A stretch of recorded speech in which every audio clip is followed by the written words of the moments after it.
Irmãos, nossa matéria aqui é... Como é que é o nome da matéria? Teologia o quê? Caraca, isso aqui apaga depois? Uma vez eu peguei um hidrocor, cara, escrevi no quadro e não apagou mais não. Ficou tudo escrito até hoje. Teologia... Olha, tu tá até mais bonito. Moral. Menos um corte. A gente tá bem mais bonito. Não sei se foi Vocês vão adorar o tema de hoje. Todo mundo rindo, todo mundo brincando. O tema de hoje é teologia do sofrimento.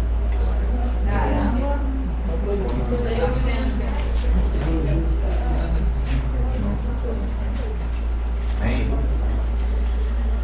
Semana passada nós conversamos sobre uma série de assuntos. A gente fez aqui uma abordagem da teologia moral de uma forma genérica. Eu gostaria muito que vocês revissem a aula, vocês chegassem em casa e dessem uma olhada de novo naquela aula, porque ela tem um embasamento teórico que a gente vai usar ao longo de todo o curso, certo? Vira e mexe, eu vou citar alguma coisa relativa àquela aula, aquela primeira aula que nós tivemos, que ela fala da teologia moral, dos conflitos entre uma moral social, uma moral religiosa e uma moral bíblica, tá? Além disso, a gente fala da revelação progressiva de Deus na palavra de Deus. Quem está me escutando? A Bíblia é Deus se revelando de uma forma progressiva, ou seja, ele começa a se revelar e vai numa revelação ampla até que a plenitude da revelação se dá em Cristo. Amém, amados? No Novo Testamento, nas cartas paulinas e tal, a gente vai tendo um entendimento completo a respeito de Deus, certo? Amém? Amém. Tudo que nós quisermos saber sobre teologia moral vai, em última análise, nos remeter à palavra de Deus. Amém? A gente não tem nenhum outro, como eu já expliquei na aula passada, no bimestre passado nós falamos de ética e moral e trabalhamos do ponto de vista filosófico. A gente nem falou de evangelho. Falou de São Tomás de Aquino, falou de Santo Agostinho, mas do ponto de vista da filosofia. Tá? O que nós estamos tratando agora é de uma teologia moral. Como é que a coisa funciona? Então hoje, dentro dos vários assuntos que nós vamos tratar, na semana passada nós tratamos sobre teologia moral de causa e efeito. Quem está lembrado? Aquela coisa que a gente aprende na igreja, de que isso aconteceu porque você errou aqui. Aquilo ali de bom aconteceu porque aquilo de bom você fez aqui. E os questionamentos que a gente tem e que o próprio Jesus deixou em relação a essa maneira de pensar. Amém, amados? Quando ele conta, quem se lembra do texto que a gente usou no Evangelho de Lucas? Isso, a Torre de Siloé. Quando cai a Torre de Siloé, quando vários judeus são mortos, galileus são mortos por Herodes, e Herodes mistura o sangue deles com sangue de animais que eram sacrificados aos ídolos. Amém? E aí Jesus vê todo mundo escandalizado com aquilo, e logo em seguida também caiu uma torre e matou um monte de gente. Tipo um desabamento desse aí, um desastre. E aí Jesus pergunta: você acha que esses caras que sofreram essas coisas são mais pecadores do que os outros? Em verdade vos digo, que se não vos arrependeres, todos vocês padecerão. Todos vocês serão derrotados. Então, mesmo aquele cara, aquela justificativa de causa e efeito, do tipo assim, aconteceu isso com eles por causa disso. Jesus, ele desbanca isso. Ele diz, não necessariamente. O que pode transformar o destino de uma pessoa, a mudança de uma pessoa, a mudança de futuro de uma pessoa, digamos assim, é o arrependimento. Amém, irmãos? Isso é a palavra de Jesus. Agora a gente vai conversar um pouco sobre a teologia do sofrimento. Amém? E eu vou falando algumas coisas e a gente vai... a primeira, falando de alguns ensinamentos errados, alguns recentes e outros mais antigos. Tá? Eu usei um autor americano, honestamente eu esqueci de anotar o nome do cara, mas eu gostei muito da explanação que ele fez e eu achei muito sintético, do tipo, como o nosso curso é um curso relativamente curto, a gente não vai poder ficar aqui muito tempo estudando esse tópico da teologia moral. Mas eu vou dar algumas dicas, algumas coisas que vão ajudar muito vocês. Tá? Então, primeiro ponto da teologia moral que a gente deve levar, questionar. Se você tem fé e sua fé for forte, isso te livra do sofrimento?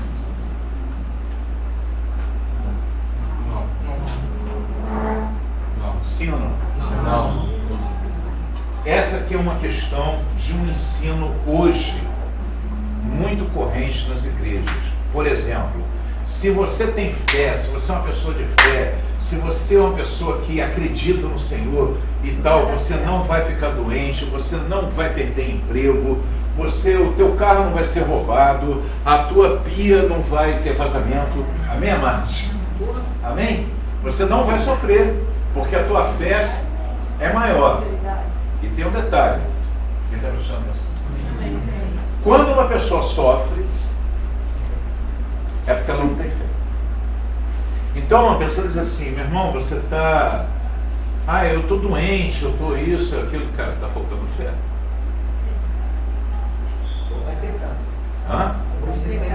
Ou está em pecado, Satanás é demônio na tua vida. Tem um demônio, você se afastou de Deus, por isso que você está sofrendo. Você deu brecha. Deu brecha. Não é isso não? Não.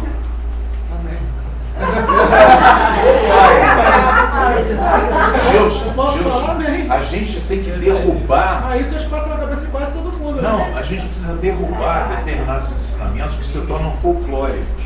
Ou seja, isso não tem uma base bíblica. Eu vou dar um exemplo. Jesus teve muita fé e sofreu. Não sofreu? Sim. Paulo sofreu? Sofreu. Pô, se você quiser conhecer um cara de fé, Pedro. Neste mundo tereis aflições. Neste mundo tereis aflições. Então, o fato de você ter fé e acreditar no Senhor não quer dizer que você não vai perder o emprego. Não quer dizer que seu marido não vai sair de casa. Ou que sua esposa não vai te trair. Ou que teu filho não pode cair nas drogas. Está me ouvindo? O sofrimento, a fé não impede você de passar por momentos de sofrimento. E isso, quem está me ouvindo? É uma cultura que tem sido pregada, principalmente a teologia da prosperidade, pelos teólogos da prosperidade, que inclusive quando uma pessoa está passando por um problema, diz, isso é falta de fé. Vou dar um exemplo bem típico. Assim. Teve até o caso citado por esse teólogo que eu estudei. Ele coloca que tinha um homem que ele acreditava nisso e a mulher dele ficou com câncer. A mulher dele teve câncer e ele ficou no dilema entre ficar com a teologia dele ou criticar a mulher por falta de fé. Mas viu que ele escolheu? Criticar a mulher por falta de fé. Ele foi criticando a mulher por falta de fé até a mulher morrer. Quem está me ouvindo? Então, a gente precisa parar e começar a entender muito bem, quem está me ouvindo, essa questão da teologia do sofrimento do ponto de vista moral. Amém, amados? 2. O sofrimento não te faz uma vítima.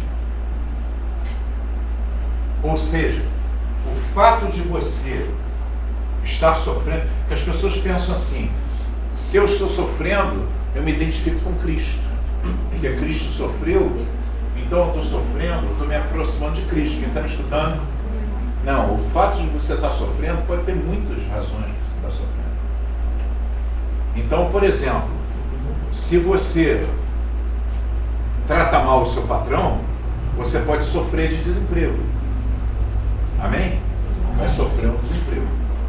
Se você trata mal o seu emprego, você vai se você for cruel com a sua mulher, você vai sofrer de divórcio. E vai acabar sofrendo de divórcio. Ou de amor, né? Ou de amor. E aí a mulher pode encher o saco de você, ficar com o outro e você ficar sofrendo de dor de cotovelo. Não é verdade?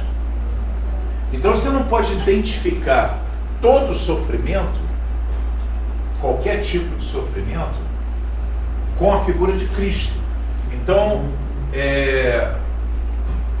o fato de você estar sofrendo não quer dizer que é uma bênção de Deus. E a gente vai dar uma mergulhada nisso aí. Tá? Se você bebe muito e come muito, você pode ficar doente, amém?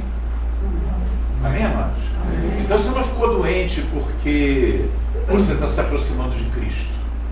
Você ficou doente porque você está comendo pra caramba e bebendo pra caramba, então você fica doente. Amém? Amém. Então a gente precisa desconectar as coisas. Tá? Terceiro ponto, quem está me escutando? Amém. O sofrimento não é uma punição pelos nossos pecados. O sofrimento, todo sofrimento é uma punição dos pecados. Então, se eu bebo muito e como muito e começo a sofrer por causa disso, por causa de uma doença, então eu não sou como Jesus. Jesus sofreu sem pecado. No meu caso, o meu pecado está me levando ao sofrimento. Aí a minha pergunta, todo sofrimento então é consequência do... Você concorda com isso? Não. Todo sofrimento é consequência do pecado, sim ou não? Não. O pecado original, sim. Sim? O original do Eva, sim.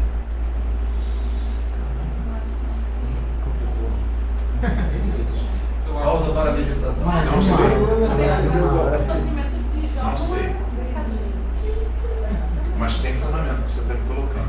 Talvez a proposta inicial de Deus não passasse por nenhum tipo de sofrimento.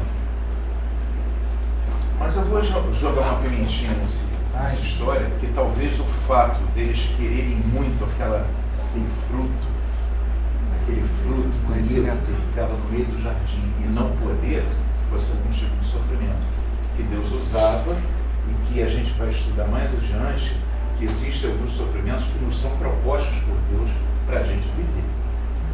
Então, quando a gente passa por um sofrimento por causa de obediência, só que eu já estou indo lá para o item 8, sei lá.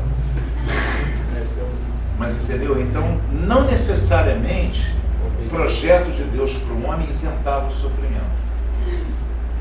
Assim, essa ideia, foi muito bom você ter colocado isso. Ela é muito defendida dentro das igrejas da teologia da prosperidade. Que eu tenho certeza que não tem nenhuma aqui. Tem alguma aqui? Acho que não. Aquela coisa tipo R.R. Soares, Igreja Universal, tem alguém aqui? Não. Não. Então, eu respeito aos irmãos que estão lá.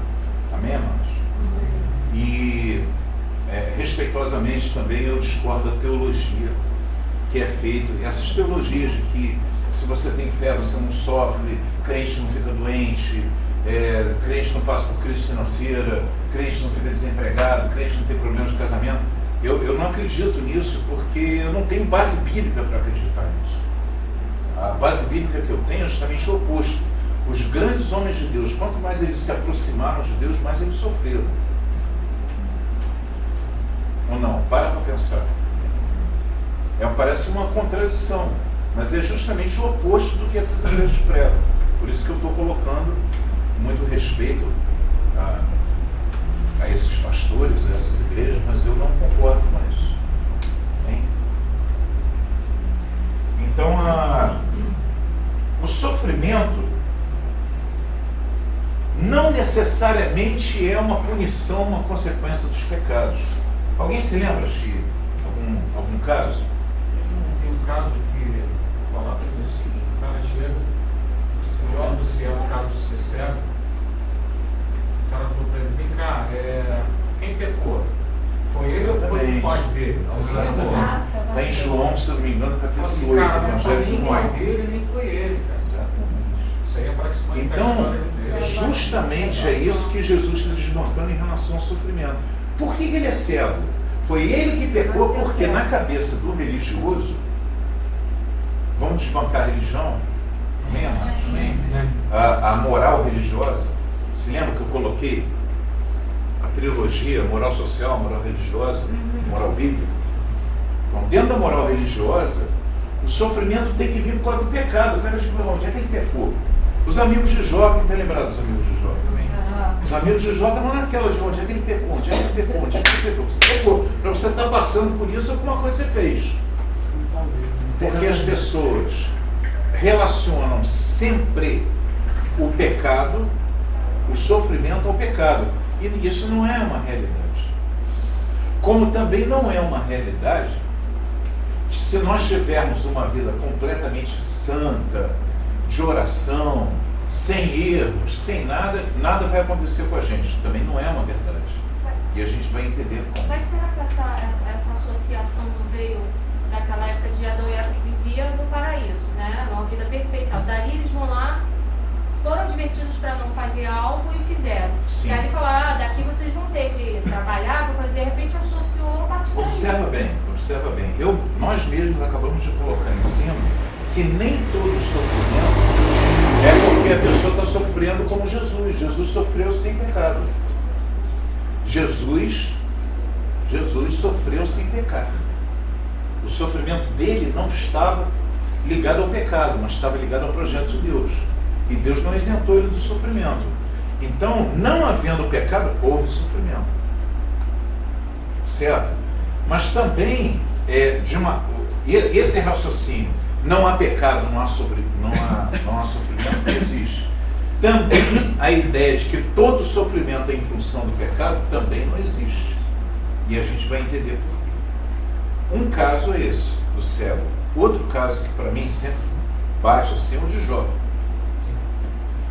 Tem o cego de nascença, tem Jó. E se a gente começar a cavucar ali na Bíblia, você vai encontrar outros. Onde, assim, obviamente, o que levou ao sofrimento não foi uma situação de pecado. O que levou, por exemplo, ao sofrimento de Jó? O que vocês acham? Por que Jó sofreu? Porque Deus permitiu o diabo tocar nele. Quase.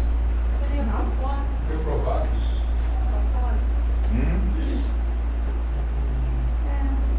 Projeto de Deus. Jó sofreu porque Deus o amou tanto que tinha coisas sobre ele, Deus, que Jó jamais iria conhecer se não sofresse. Ia se relacionar com ele. Não ia se relacionar com isso. Tanto é que em Jó, lá no capítulo 42, diz assim: antes eu conhecia de ouvir, mas agora os meus olhos, certo? Então, haviam coisas sobre ele, Deus, que Jó jamais conseguiu. Então, Deus permitiu o diabo que tocasse, por amor a Jó.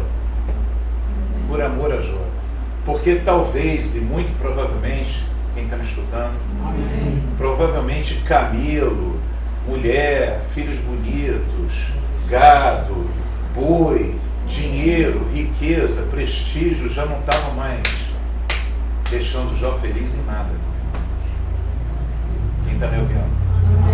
Tinha alguma coisa que Jó precisava, que era o conhecimento de Deus.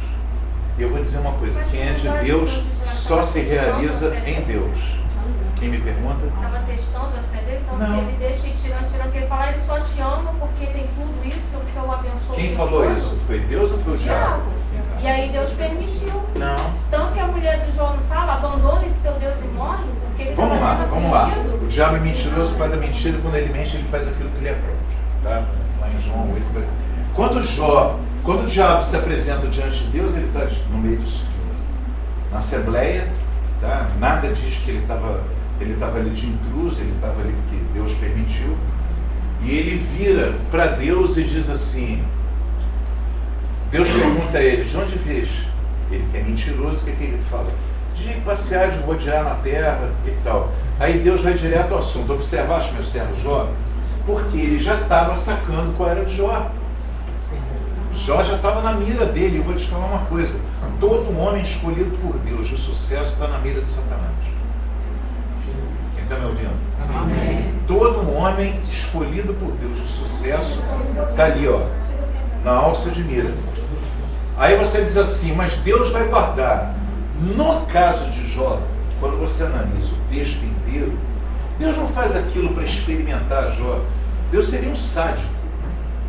Seria um comportamento... Não, peraí, deixa eu concluir. Deus seria um sádico se ele permitisse... pô, esse cara é tão fiel a mim, né? É tão legal, tão bacana, um cara justo, um cara correto, um cara direito, um cara bem sucedido. Vou provar ele, vou arrancar o couro dele para ver se ele... Deus não tem essa postura. Isso é uma... Deus não tem. Deus é onisciente. Deus já sabia desde o princípio que Jó ia vencer. Desde o princípio, porque Deus é onisciente. Mas ele só foi tocado porque Deus permitiu, não foi? Sim, permitiu por quê? Deus já tinha um plano. Porque o diabo quis? Não, porque Deus quis. E por que Deus quis? Porque ele queria se revelar a Jó numa dimensão que Jó não conhecia.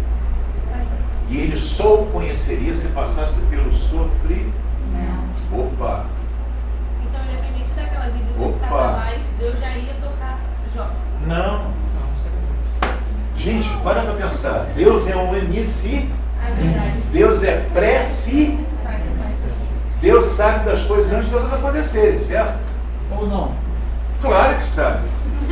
Ou não é de tua Eu estou conta. usando a sua frase, o senhor fala assim. Eu estou usando Uma pergunta, né? Uma afirmação. O senhor faz uma pergunta. É retórica. Eu estou imitando o senhor. O senhor faz uma afirmação e ele faz a pergunta. Ou não. Não, a pergunta é retórica. É claro que Deus sabe todas as coisas. Quando Satanás vira para Deus e diz assim, deixa eu tocar na carne dele, deixa eu tirar tudo dele para ver se ele... Claro que Deus ele diz assim, passa fora o cachorro. Se Deus não quisesse, ele nem daria, certo? Mas Deus chegou a falar Deus que vai tirar tudo permitiu, dele, mas não toca na vida não dele. toca na vida dele. Deus permitiu por causa de quê? Para bênção na vida de Jó. Por amor a Jó. Então veio o sofrimento por amor a Jó. Alguém aqui já cresceu muito diante de Deus por causa do sofrimento? Poxa, pensei que era só eu. Então o sofrimento afasta você da revelação de Deus ou aproxima você da revelação de Deus? Opa! Hã? Se você estiver rebelde, qualquer coisa te afasta, até vento, gripe, resfriado, qualquer coisa te afasta de Deus. Dinheiro no bolso, mulher bonita, homem bonito, qualquer coisa te afasta de Deus. Hã? Dinheiro no bolso, dinheiro fora do bolso. Dinheiro do bolso, dinheiro fora do bolso, dinheiro no bolso dos outros.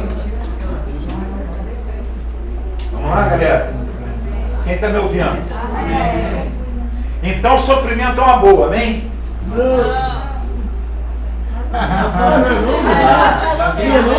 Mais ou menos. Sofrimento não é uma boa.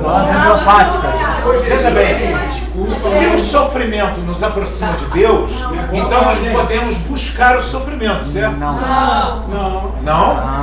Adeus. No século II depois de Cristo, quem está me escutando? Amém. Século II depois de Cristo, alguns monges começaram a ter monges, tá?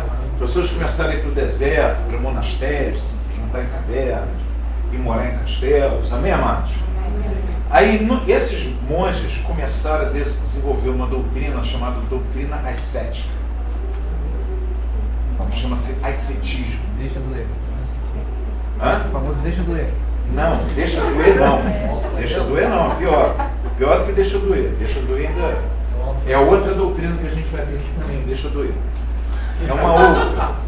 A outra é a seguinte: vou provocar a dor porque a dor me leva a Deus. Tá louco. Uma raça. Aí você não viu aqueles caras do chicotinho? Cheio de prego. Alto flagelo. Quando eu era... Eu fui monge, né? Além de outras coisas. Entre outras coisas, entre maconheiro, cheirador de cocaína, também fui monge. Então, no tempo que eu estava no seminário, eu participava de uma comunidade católica, uma comunidade de irmãos. Nós vivíamos uma vida monástica, tá? Eu não fazia, na nossa comunidade a gente não tinha isso, mas tinha outras comunidades que a galera usava um cinto por debaixo da batina, aqui, ó, cheio de espinho pro lado de dentro. Amarrava aquilo e era o dia inteiro. Aí você encontrava pessoas suaves. Tá com dor? Não, Esse aí foi chamado silício? Hã? Era isso aí que era chamado silício? Não, silício é um chicote que era usado pelos romanos, suplício. Eu acho que sim. Não, silício Acho que é da tabela eu acho que periódica. esse, não sei se é Não, silício. suplício. Suplício é um chicote usado pelos romanos para...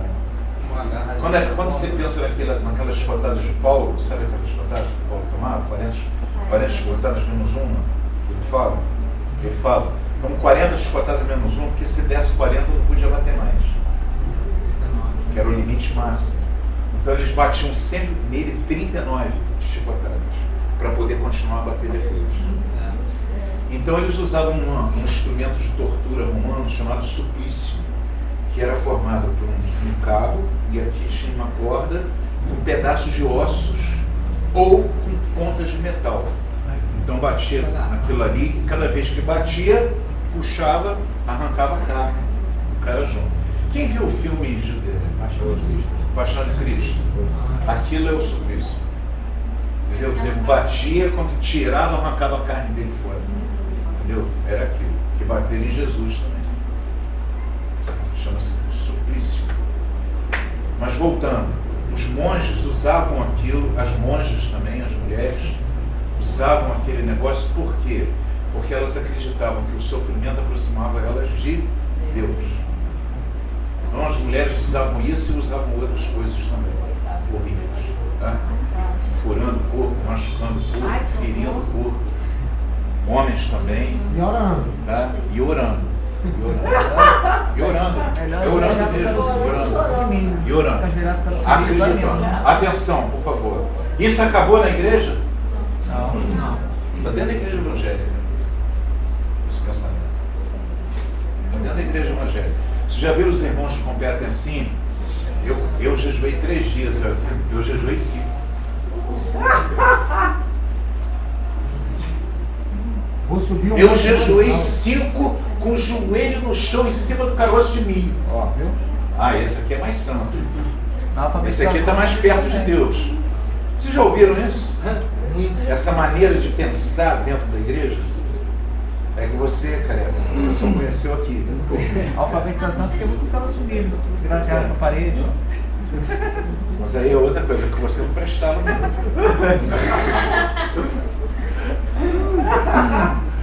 Quem está me entendendo? Então, há uma visão errada, preste atenção, galera. Há uma visão errada de que se você provocar o sofrimento, isso te leva a Deus. Então, por exemplo, a questão do jejum, por exemplo, pessoas que se mutilam propositalmente, pessoas que se ferem propositalmente, com a ideia de que isso vai levá-las a Deus. Isso, obviamente, que é uma mentira satânica. Quem está me entendendo? Jejum tem um propósito? Sim, o jejum tem um propósito. O jejum, o sofrimento pelo sofrimento, não faz ninguém chegar a Deus. E isso é uma contradição e é muito presente na religião evangélica. Pagar promessa, né? Católica, subir de joelho, carregando cruz, subir no joelho e ir pela escada pagando promessa. Quem já viu essas coisas? Muito presente no catolicismo romano, e a gente pega o resquício assim um pouquinho na igreja evangélica, não é tanto, mas também tem. O problema não é o que a gente faz, é a forma de pensar. Amém? Perguntas.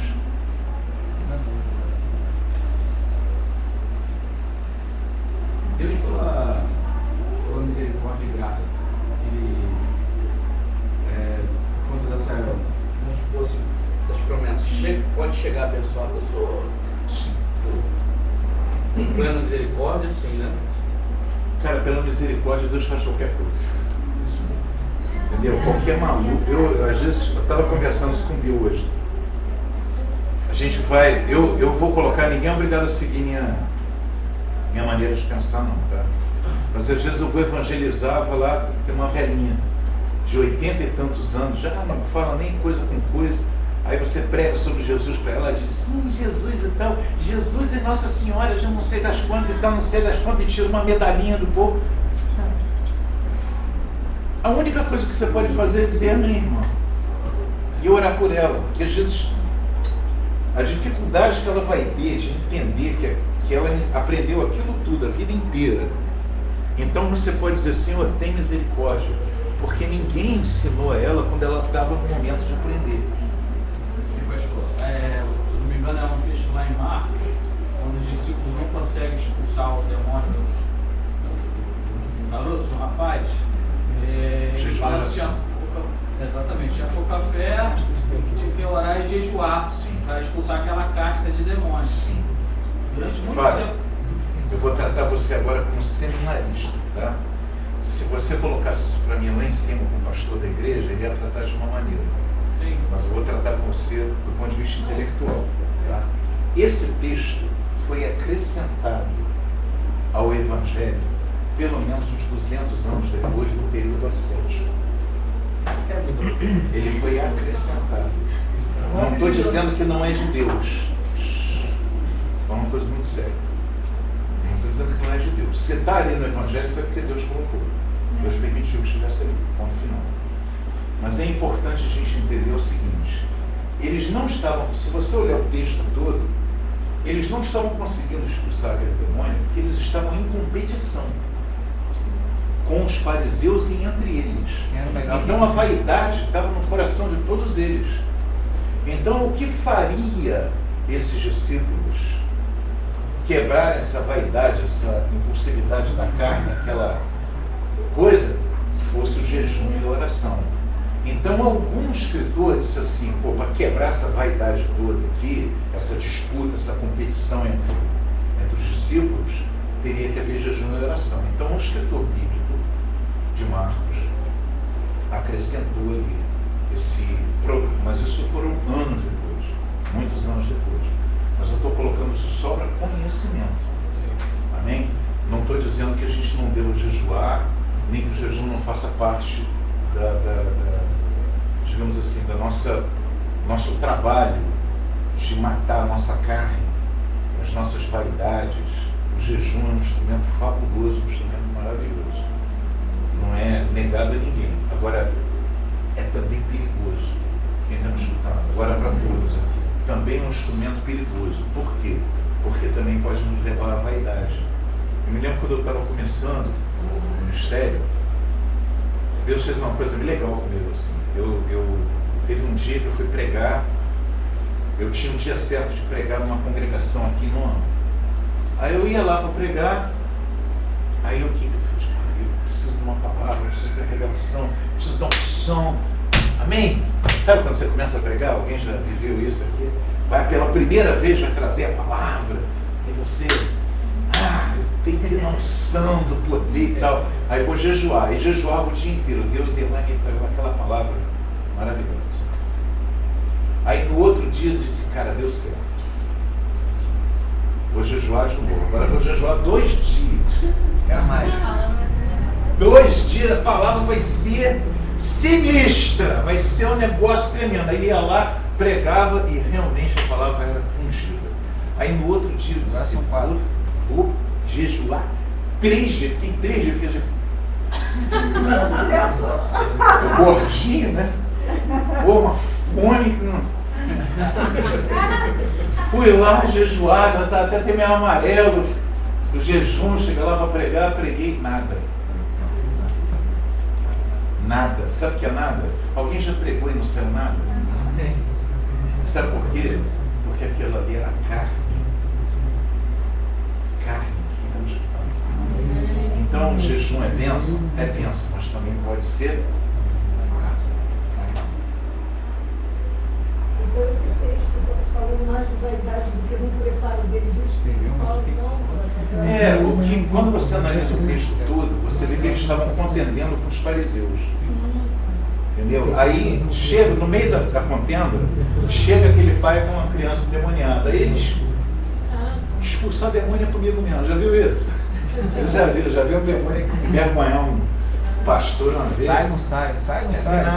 Não sai. Eu me lembro, o cara chegou, a minha esposa, na época, funcionária de Gislaine, manifestou o demônio, a Jesus chegou, botou a mão, cala a boca em nome de Jesus, o demônio caiu a mão para trás, aquela história. Hoje em dia tem pouco isso, tem muito não. Na época tinha muito. O demônio ficou lá de joelho e tal. Aí chegou um camarada, disse, dá licença, que demônio é comigo mesmo. Eu sou professor de demoniologia na universidade. O demônio deu uma gargalhada, olhou para ele e disse, com você eu não saio! E gargalhava, e pô, foi um negócio assim. Entendeu? E Gislaine com um cantinho assim, ó. Daí se mexe que eu, povo convertido, não estava entendendo nada, de violão na mão, de que ele não estava entendendo nada aquele negócio, eu não convertido mesmo. Aí a Jesus foi lá, não, aí o cara tentou, o demônio riu, debochou. Aí veio o pastor da igreja, chegou pertinho do demônio, abaixou e disse assim, sai, Deus, na hora. Interessante, né? Mas aula de demoniologia não, vocês vão estudar aqui angelologia. E quando Jesus fala isso, quebra isso deles, você disse, né, que era por vaidade, tem um entendimento de sim, aí é atribuído a Jesus essa fala do jejum. É atribuído a ele. Mas, através de pesquisa arqueológica, bibliologia e tal, a gente vê que o Evangelho de Marcos acaba antes disso aí. Quer dizer, esse texto foi colocado depois que Marcos já tinha acabado. Entendeu? Mas isso não quer dizer que, por favor, que não seja de Deus, nem que não seja canônico.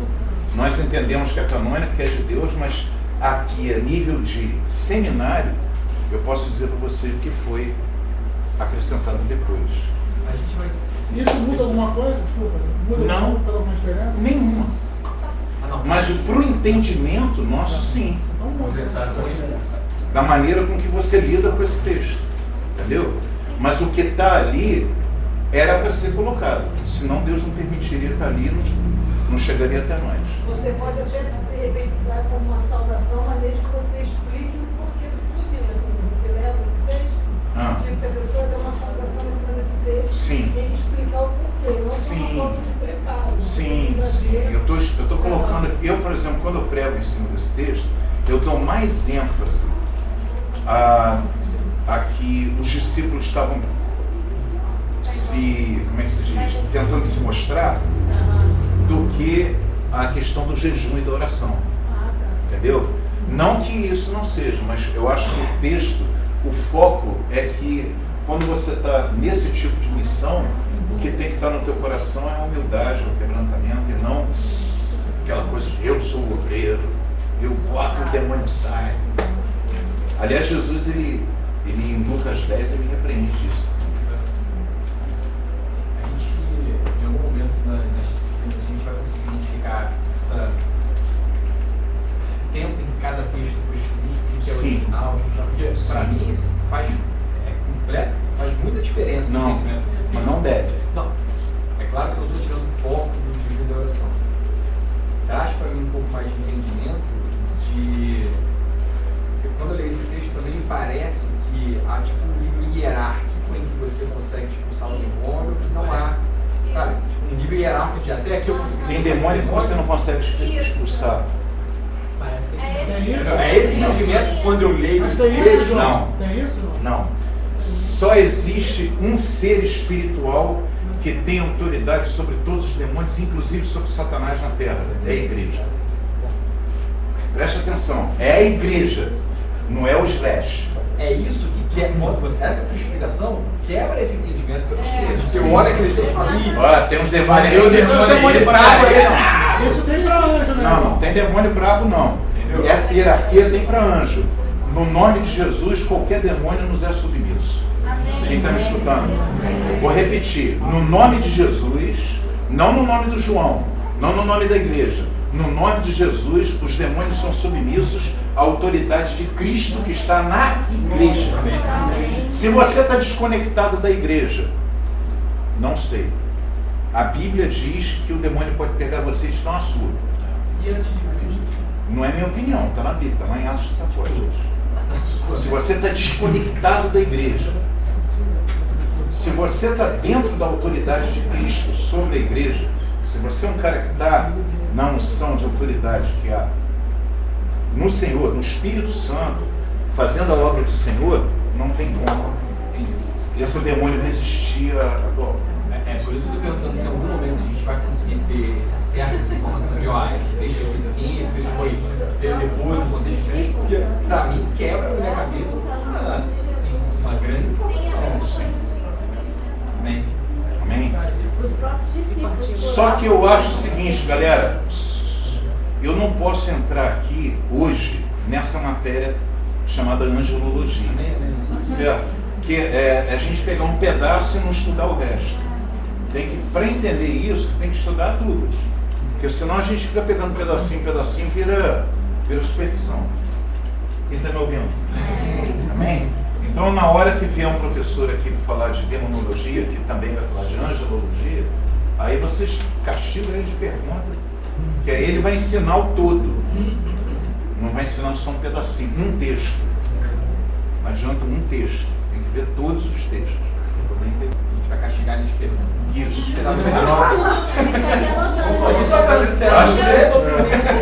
Provavelmente José Edson. Provavelmente o pastor José Edson. Então fala comigo, sofrimento não pode ser buscado. Sofrimento não pode ser buscado. Então ele não é para você buscar o sofrimento, isso não te leva a Deus. Amém. Menos. 5. 4. Não. 3. 5. Não pode ser buscado. 5. Vou repetir. 1. 1, 2, 3, 4, 5. Tá. Agora é o 5. Qual que é o 4? Se você primeiro, 1. Se você tem fé, você não passa por sofrimento. É 1. A fé não impede que 2. você passe pelo sofrimento. Exatamente. 2. O sofrimento não faz de você uma vítima. 3. O sofrimento não é uma punição pelos pecados. 4. O sofrimento não é para ser buscado. 5 agora. Olha para mim. O sofrimento não deve ser evitado a qualquer preço. Não deve ser evitado a qualquer preço. A qualquer preço, esse é o detalhe. Fala comigo. Nem sempre o caminho mais fácil. Tem gente que não falou. Fala comigo. Nem sempre o caminho mais fácil. Mais rápido. Mais simples. Indolor. É o caminho de Deus. Olha para mim. Às vezes Deus nos chama ao sofrimento. Então não é qualquer sofrimento. Deus nos chama ao sofrimento. Isso é a antítese da teologia da prosperidade. Deus, por várias situações, nos chama ao sofrimento e não nos poupa.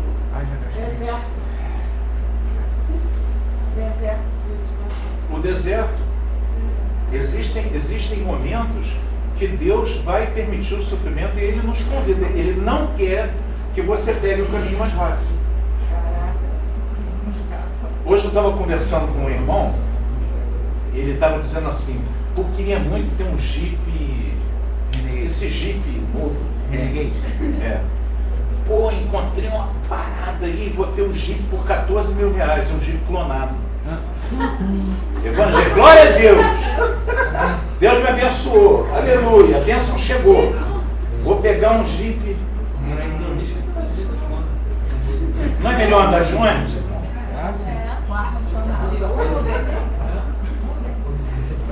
Olha para mim. Existem momentos que Deus quer que você ande ônibus na tua vida.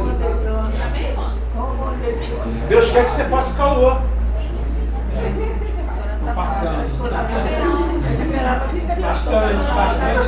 Eu passei por uma crise na minha vida e a minha filha ia todo dia de um ônibus para a escola, sozinha. Com 8 anos de idade, ela estava em Itaipu, morava aqui em Maria Paula. Sozinha? Ela pegava os 54 aqui. Fala, Deus. 52. Pegava os 52 aqui, saltava lá e depois voltava de 52 para cá. Só que a gente não tinha o dinheiro da passagem. Então o que ela fazia? Fazia cara de criança de 5 anos e entrava pela porta.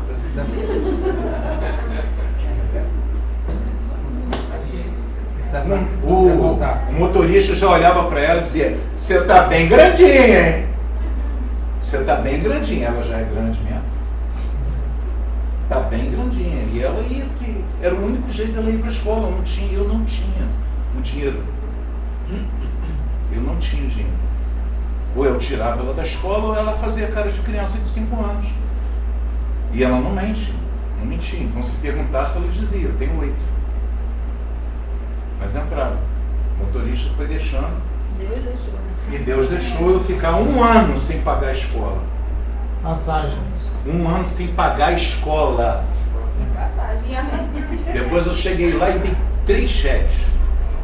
Voltados 3. O cheque relaxa. Cheque bateu, voltou. Cara, era muita vergonha, cara. E você acha que Deus estava fora desse processo? Era Deus me cuidando. Bendito seja o nome do Senhor. Amém, amados? Era Deus cuidando de mim. Bendito seja o nome do Senhor. E eu sei que quem já passou por um sofrimento sabe que às vezes Deus permite que você passe. E Deus até não quer que você faça o caminho mais rápido. Ele quer que nem faça o caminho mais fácil. Amém? Às vezes você entrar num emprego, por exemplo, fraudando um documento. Vinícius, posso falar aqui? Posso contar?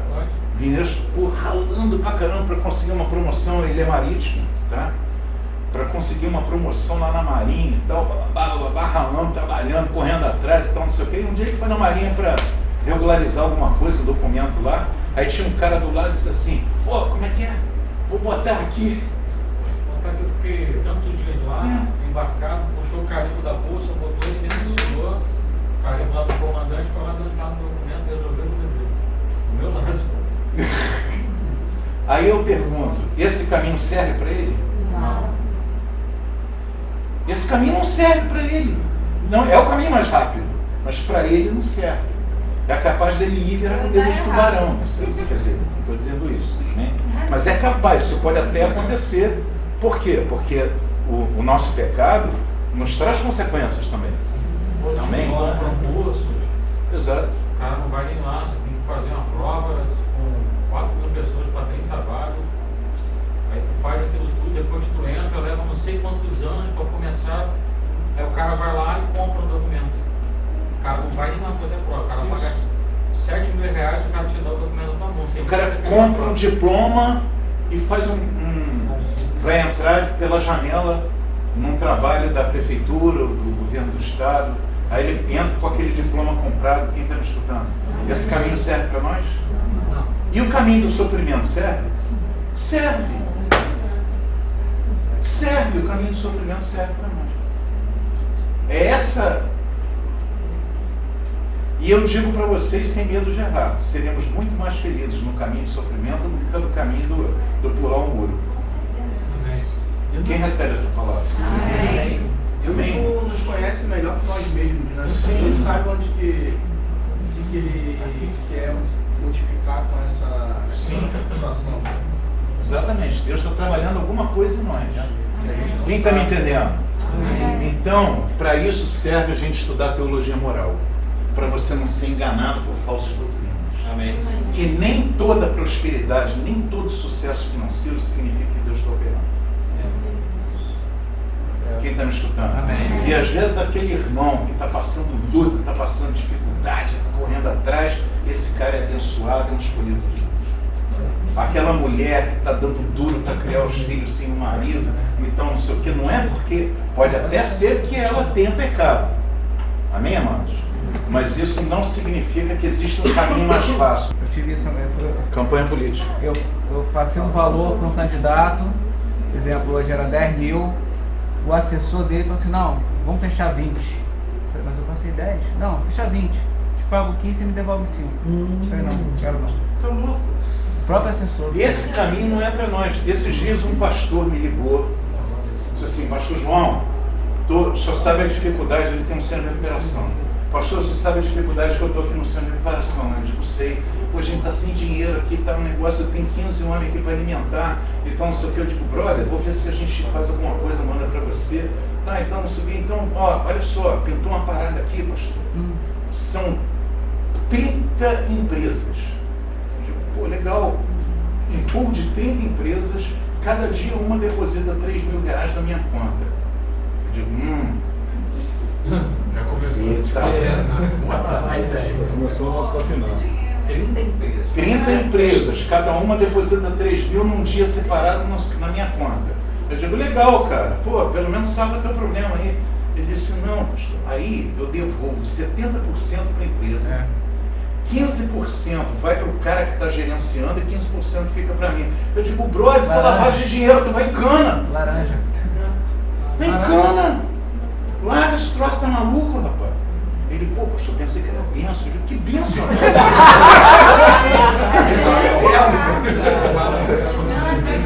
Que benção, rapaz, tá maluco, tá doido, rapaz? Não tá vendo que você é tramóia? Aí eu pergunto pra você, o cara tá passando por sufoco lá no centro de recuperação dele. É de Deus? É de Deus. É preferível o sofrimento. Então, olha para mim, o sofrimento não é para ser evitado a qualquer custo. Não pode ser evitado a qualquer preço. Quem recebe essa palavra? Amém. Amém. Isso é teologia moral. 6. O sofrimento não justifica o pecado. É algo assim. Preste atenção. O não sofrimento, quer dizer, olha para mim. O não sofrimento não justifica o pecado. Que eu já vi muito crente falar assim para mim. Quem está me escutando? Amém. Pô, eu pequei, não aconteceu nada, Deus está de boa comigo. Vou pecar de novo.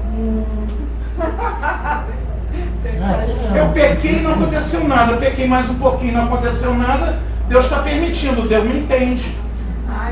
Deus entende. Acho que esses Vocês não escutaram isso não? É sorte. Ah, pensei que era só eu que tinha escutado isso. não foi um prazer de escorar tudo isso, esse pensamento. Gente, o não sofrimento não significa que Deus está aprovando aquilo ali.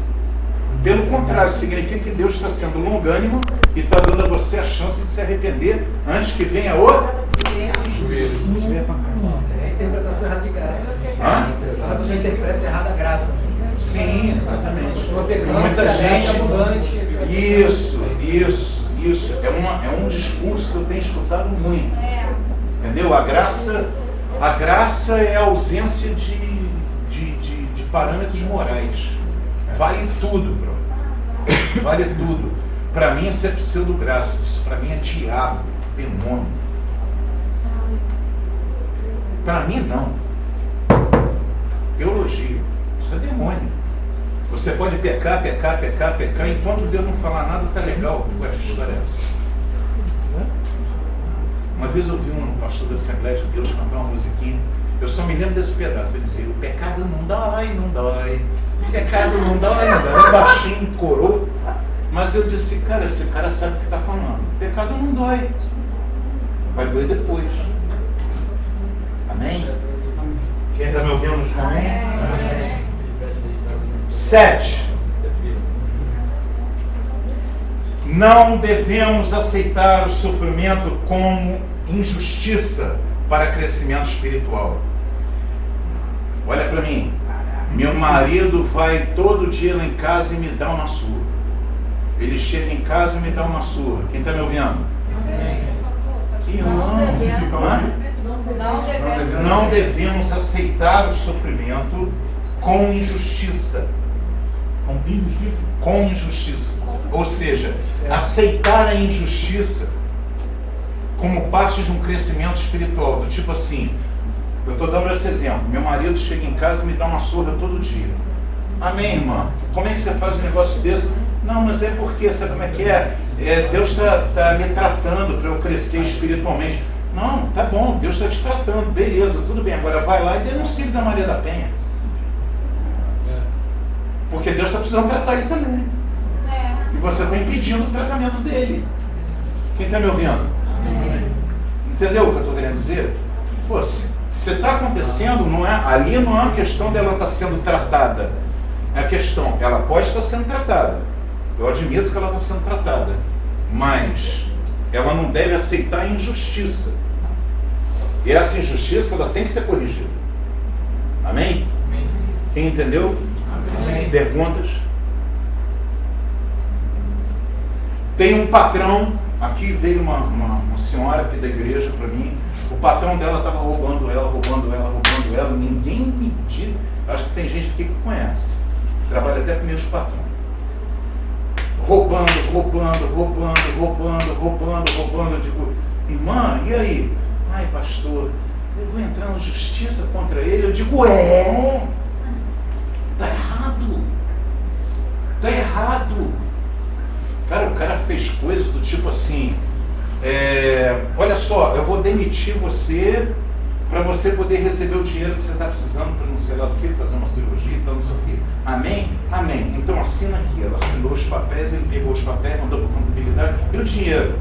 No momento não está, não. Mas ela já tinha assinado todos os recibos. Eu digo, esse cara merece um tatame aqui no jiu-jitsu.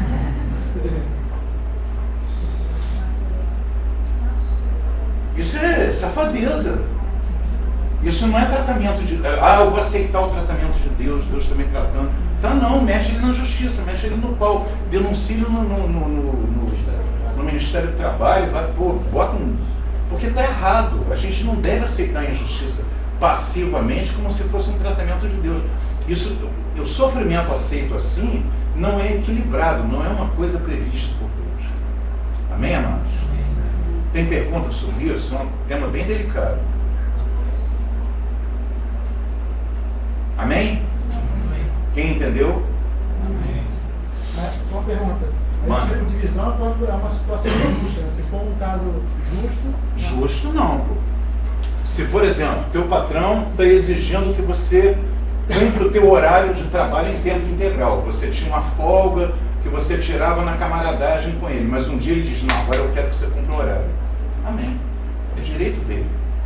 Mas eu estou sofrendo. Está sofrendo é tratamento de Deus. Você tem mais que cumprir o horário. Amém? O patrão está descontando quando eu chego atrasado. Bem feito, passo a chegar na hora. Amém?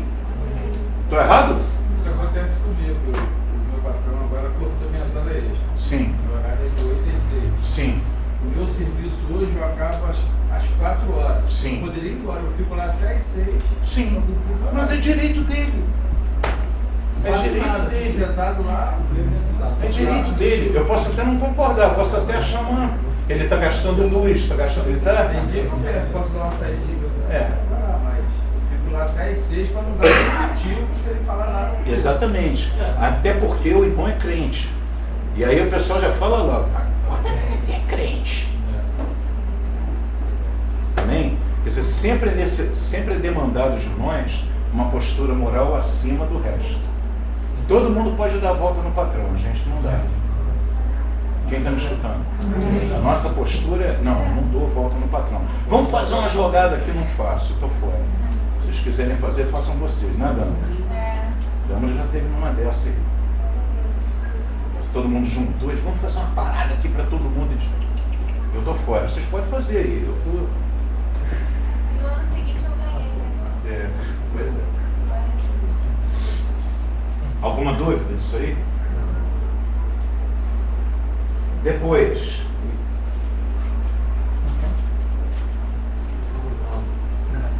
preste atenção, essa agora é muito importante.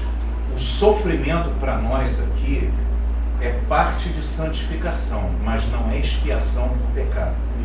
Vou explicar. O sofrimento é parte de santificação, mas não é expiação de pecado. Ou seja, nós não acreditamos em karma. Quem está me escutando? Ah, meu karma é esse. Não tem karma. Nós acreditamos em sangue de Jesus, amém, amados?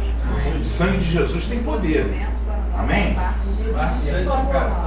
Nós não acreditamos em purgatório.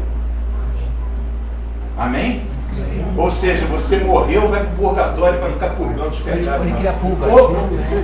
Ninguém sabe o que é purgatório. Não, falando de cria pulga. Pra gente não. Quem sabe o que é purgatório? O sofrimento é parte da santificação. O sofrimento para nós é parte de santificação, mas não é expiação de pecado. Ou seja, eu estou aqui pagando pelos meus pecados, tenho que ficar sofrendo aqui nessa vida e tal. Isso é a cruz. Quem já ouviu isso aqui? Isso é a cruz, eu tenho que sofrer, entendeu? Porque minha vida é sofrer. Não existe isso. O sangue de Jesus tem poder. Mas não é expiação. Retirada de pecados, é para pagar os pecados. Existe um sacrifício expiatório só que a gente acredita. É o sacrifício de Jesus na cruz do Calvário. Por aí os pecados foram expiados. A pessoa tocou o sinal. Tocou o sinal. Posso continuar? Só para eu ir o último item.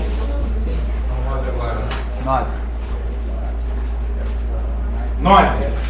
É o 9 ou 10? 9. O sofrimento não terá revelação completa nesta vida. Existe uma parte das coisas de Deus que a gente não vai entender. O sofrimento não terá revelação completa hoje nesta vida. Completa hoje nesta vida. Ou seja, existe uma parte dessa dimensão do sofrimento que eu não tenho domínio. Eu não tenho domínio intelectual sobre ela, porque a mente de Deus é mais alta, eu não vou entender mesmo e eu vou ter que aceitar. Uma criança que nasce aleijada, eu não entendo isso. Eu não entendo a morte de uma pessoa justa. Um cara que é cristão e morre queimado, ou morre degolado por um cara do Estado Islâmico. Eu não tenho dimensão, entendimento disso. Mas eu entendo que Deus, um dia eu vou entender isso. Amém? Por exemplo, esse negócio da morte do cristão degolado, eu entendi quando um pastor conhecido, Ariovaldo Ramos, ele esteve há pouco tempo num país desse muçulmano e encontrou um cara que foi encontrar com ele de madrugada para pedir uma Bíblia. O cara é muçulmano. Aí ele diz, e ele não podia ter Bíblia naquele lugar, porque o cara pegava a Bíblia e morria na hora. Aí o cara bateu e disse, pô, eu quero uma Bíblia. Aí o cara disse, vai me matar. Aí o cara disse, eu sei quem é você e você sabe quem sou eu. Porque ele era um dos caras que era matador dos muçulmanos do Estado Islâmico. Você sabe quem eu sou, eu sei quem é você. Tá? Então, tá tudo certo. Eu quero uma Bíblia. Ele disse, mas por que você tem uma Bíblia? Ele disse, eu preciso entender, porque eu sou um dos caras que matou aqueles cristãos cóptas. E os caras morreram rindo. Eu preciso entender vocês. Aí você entende. Eu não entendi o sofrimento dos caras na época. Mas quando o Ariovaldo me contou essa, eu entendi. Amém? Charles vai infartar. Hã? Charles vai infartar. Não, deixa ele. Então. Mandou mensagem aqui. Última aqui. Última. O sofrimento não vai além do amor de Deus. O sofrimento nunca é maior do amor de Deus. Ou seja, Romanos 8, 28. Todas as coisas cooperam conjuntamente para o bem daqueles que amam a Deus. Amém. Anota aí, Romanos 8, 28. Amém? Amém. Glória a Deus. E com isso terminamos a aula.